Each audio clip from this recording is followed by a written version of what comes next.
Kara Swisher is a journalist, a podcast host, a mother of four, and of course one of the experts of the tech world here in the United States. She's also the author of a new bestseller, Burn Book, a tech love story.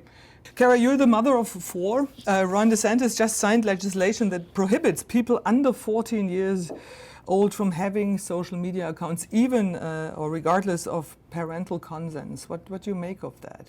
I think it's important. I can't believe I'm agreeing with Ron DeSantis, but I do think this is like cigarettes, and there's whole kinds of, addictive issues. We don't know what it's doing, and it's been foisted upon our teenagers. And in this regard, I'm quite conservative. We don't know, and so we should know. We should find out from these companies what they're doing precisely. Again, it's addictive. It's necessary for their social lives, and we aren't in control of it, and we should, at the very least, we need to understand what's happening to our kids. And obviously mental health issues are a big issue around the globe, but particularly in the United States, and particularly around social media and the rise, the decline in self-esteem for young girls, the rise in alienation by young boys is something we need to deal with, just as if we deal with alcoholism, alcohol use or cigarette use. It's the same thing. We age gate everything else. I don't know why this is special. To be age gated for sure. And why do you think it is? Why do you think it's only Ron DeSantis as for now? It'll spread. I think this is actually a really important thing we need to discuss, and how to do it correctly. But we have to understand that the force of the government behind something like this is important, just the way it was with cigarettes. Now, parents should have been able to regulate cigarette use among kids, and parents should have been able to regulate alcohol use. But when you make the government say it's also illegal, it helps parents to do their jobs, which is to make sure their kids don't the deleterious effects of these things, because they're necessary, don't beat the good effects of things like this, which there are, no question. I think we all expected TikTok to be banned in the US, but kind of the news about the Senate votes disappeared. Maybe you can help us understand. Yeah. Well, I think they're just slower. I mean, and that's to the advantage of TikTok, that there's some questions about the legislation, including specifically targeting ByteDance and TikTok, and that it should be a much more broad bill. I think that's probably correct. And they just take their time. There are also some people opposed to it, and then the lobbying forces of TikTok are in there trying to slow it down. That's what they would do, I would assume. Do you think it will be banned at some point? I don't think the word ban is correct, even though they're using it. I think we have to have some idea about foreign ownership of major broadcast networks in this country. We already do around television. And this is a foreign adversary, is owned by a foreign adversary. So we should have some idea of what's coming into our country from a broadcast. I consider it a broadcast network. At the same time, it should be broader, and also deal with things like Facebook and other companies.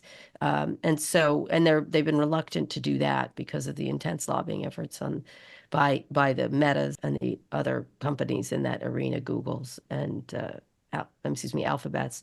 And so, I think that's the issue, is it should be a bigger bill, a privacy bill, an algorithmic transparency bill. The last part is we should be able to operate in China the way they operate here. A Chinese company operates here. And very lastly is that, a lot of people are looking for proof that they're doing propaganda or surveillance. It hardly matters. They can do it. And so, that should be criteria enough to at least have a monitoring of what they're actually doing. So the biggest threat of TikTok is China? I mean, that they might use it as a tool to get information from the US people. But you're also talking about the other big tech companies, and that would be my question. From an international perspective, why should I be more afraid of TikTok than Facebook or the other big tech companies here in the US? Because the Chinese Communist Party is a surveillance state, and it's a foreign adversary. Facebook is trying to sell you socks, and China's trying to disrupt the U.S. elections. I don't know, something like that.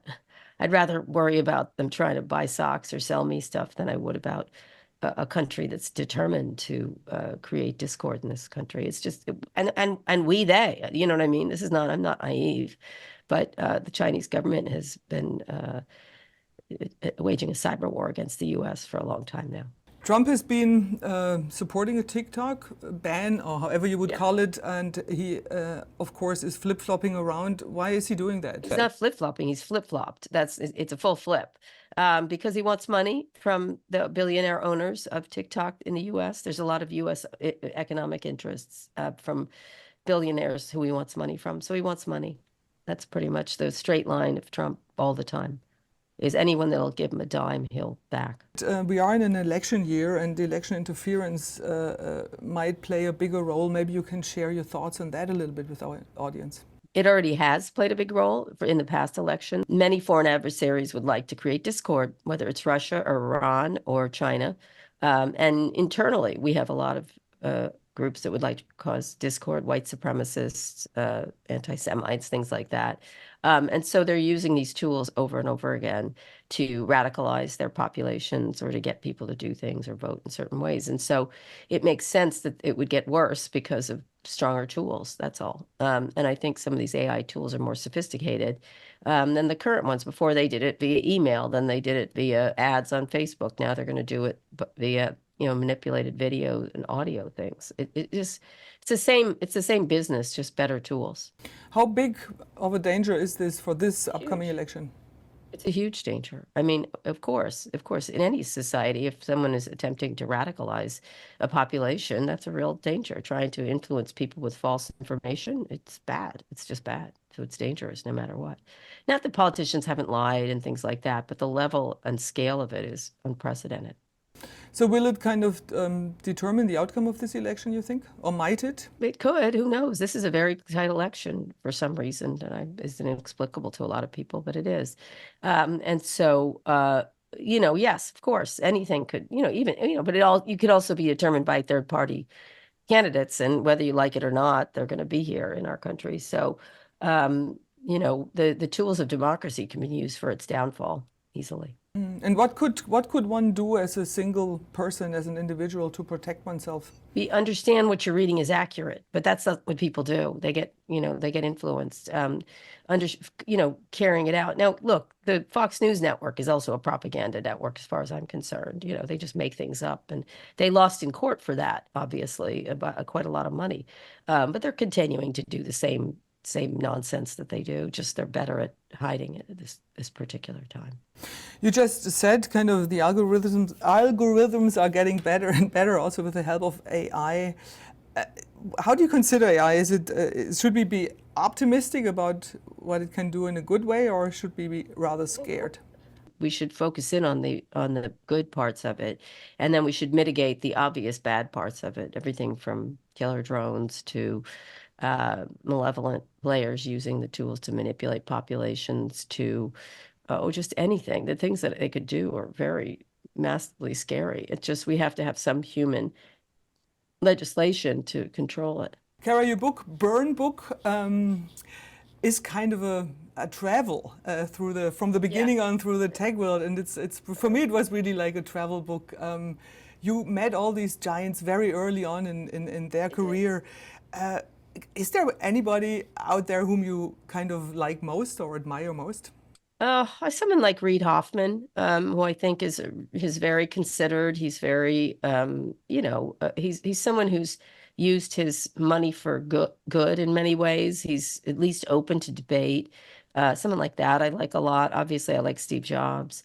I liked, there's a bunch. Mark Cuban, I think, is terrific. I think, again, it's anyone who progresses and tries to be more open-minded. The rest of them are just, grappling for another dirty dollar. There's just a story in the Washington Post today about how the billionaires have come back to Trump, which many of whom decried him. But, they really just need an extra dirty dollar. I don't know why, but they do. So I think they're heinous people, and they haven't obviously understood what could happen. There's a great book, a history book called The Takeover about Hitler and the billionaires, and it's the same thing playing out here. They think they can control him, even though they hate him and think he's crazy. But they don't mind doing it because they want to preserve their tax cuts. How was it being being a woman out there so early on in this world, which was so dominated by male? You know, it's a different kind of misogyny, right? It's a different kind of it because it's sort of a little it's a softer version of misogyny, but it's misogyny just the same. I'd kind of rather have them say anti-women things out loud than some of their behaviors quietly. So, you know, it's what it is. I've never seen an industry uh so incredibly dedicated to not having diversity. So, Why is that? because they like themselves. It's a meritocracy, not a meritocracy. Because they like themselves, because they're narcissistic, because they think they're magicians and they think they're smarter than anyone else. So I don't know. They weren't raised right, I guess. I don't know. I don't know. I'm not their mama. No, you're not. Kara, last question. If you look at the future, will it be more like Star Wars or Star Trek? I wish for Star Trek. I'm never, the opening of this book says, so it was capitalism after all. It opens on all these billionaires going to meet Trump at Trump Tower, and now they're doing it again. Because again, another dirty dollar to add to their giant pile of dirty dollars is how they want to conduct their lives. They don't think about the broader society at all, and they never have. And so, look, I'd rather deal with an investment banker at this point. At least I know what he's up to. These people, I'd like them to stop talking about saving the world and actually either helping save the world or just getting out of the way. Kara, thank you very much for your time, and Thank you. talk to you soon. All right, thanks. Okay.